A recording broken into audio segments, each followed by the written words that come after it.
Let me give you an assurance. The people behind global terrorism, money is not their objective.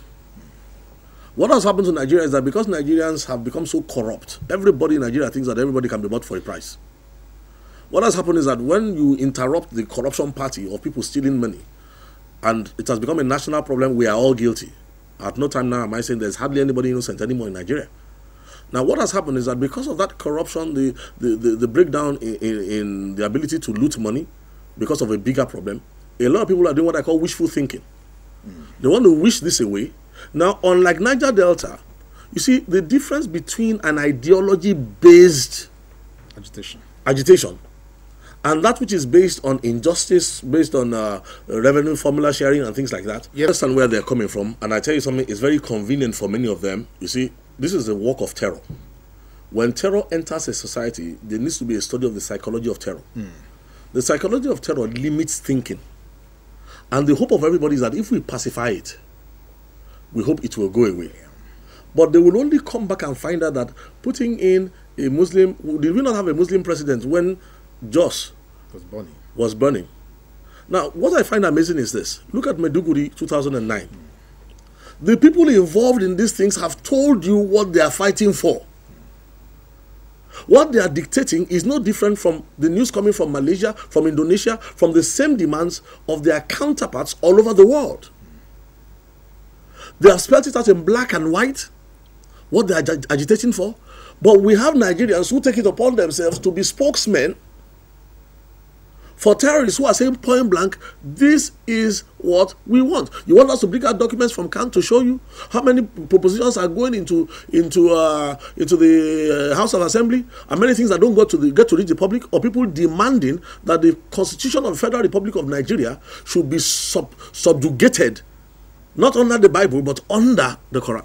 Okay, now we are back to what Cannes, or the responses of Cannes to some of these demands, or to some of these situations.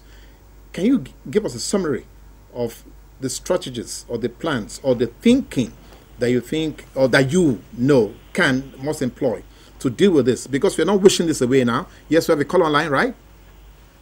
Hello? Yes, sir. Can we have your name, sir? Okay, my name is Ike. Ike, from where, sir? I'm calling from Alaba. Okay, Ike, quickly, your comments or your question. Okay, so I want to contribute for this. Quickly, sir, in 2 minutes. Yeah, okay. I so much love the Reverend talking about this issue. But what I'm asking is that, is it not the right for a Christian to take arm as the Muslim Christians have destroyed a lot of lives, and they have nailed in a way that they can't even say a word. They have created a widow and created a homeless to many Christians. Is it not the right time for we to go into war? In the Bible, Christianity way, the Christians went to war. All right, okay. I think Reverend has a gist of what you're trying to say, so he wants to respond or react anyway. Well, he sounds like somebody who's been affected, practically, because you can almost hear the tonality in his voice. But I want to tell you something. If you have an enemy who plans against you for 30 years, part of his plan is that he anticipates your response. A violent response from Christianity will not help anybody. It will not help the nation. It will not help any Muslim. It will not help any Christian. It will only further devalue human worth. Which is why under the Cannes presidency of Pastor Ayori Shajaifo, the driving policy we have is that wisdom is better than weapons of war.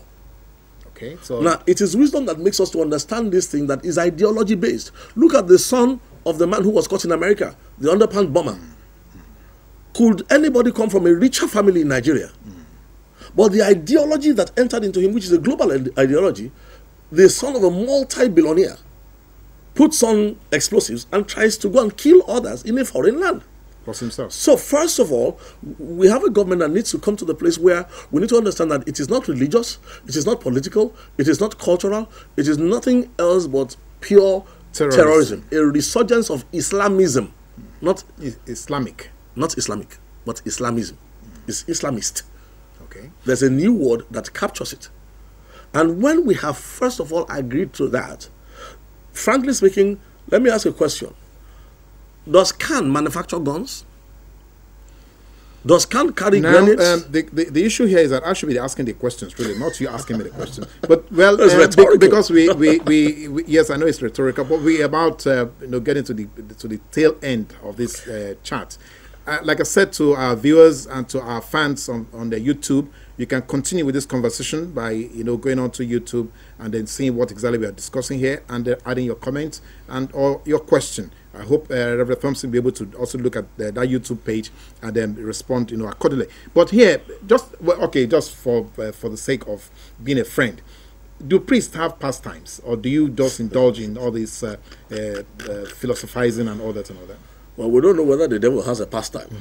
But I know that anybody who does work as a minister of the gospel is kept busy. And you're always on call. Because the troublemakers never cease. But having said that, I think most important thing to me is this. I don't want to be back here in 10 years' time. And in 10 years' time, we are now talking about coming from undercover because half of the nation is already, 3/4 of the nation is already on fire to a degree where nobody can talk anymore or can do anything anymore. Now, the point for me is this, is that we still have ample opportunity now, especially in places like Lagos, some parts of the southwest, that doesn't realize that already the structure that was in plateau before they started trouble, those structures are also in place already in Lagos and in many places around us here. And that's not being alarmist. No, this is not the time for cowardice. No nation can be built on cowardice. None of us will be here forever.